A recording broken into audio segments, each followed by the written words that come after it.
ভিডিওটা হয়ে গেছে, আপনি বাইকটা নিয়ে যান। বাংলাদেশের ক্রীড়া অঙ্গনে হামিদ পরিবার এক অনন্য নাম। Colonel M A Hamid Bangladesh handball ফেডারেশনের ছিলেন প্রতিষ্ঠাতা। একসময় ছিলেন জাতীয় ক্রীড়া পরিষদের ভাইস চেয়ারম্যানও।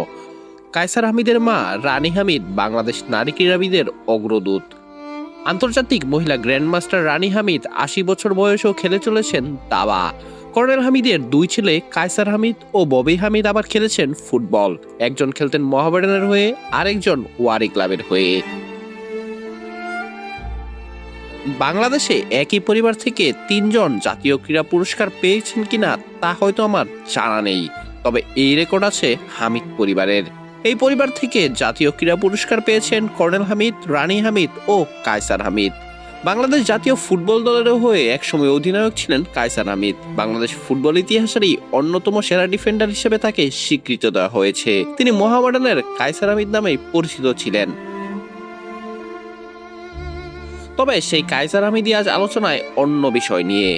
কায়সার হামিদের মেয়ে কারিনা কায়সার শনিবার দিবাগত রাতে মৃত্যুবরণ করেন। কারিনাকে বাঁচাতে সরকারের দ্বারস্থ হয়েছিলেন কায়সার হামিদ, তবে তার হলো কই। বাবা কায়সার হামিদ নিজেই মেয়ের মারা যাওয়ার খবরটি নিশ্চিত করেন এবং ফেসবুকে পোস্ট দিয়ে লিখেন, ভুল ত্রুটি করে থাকলে তার মেয়েকে ক্ষমা করার কথাও।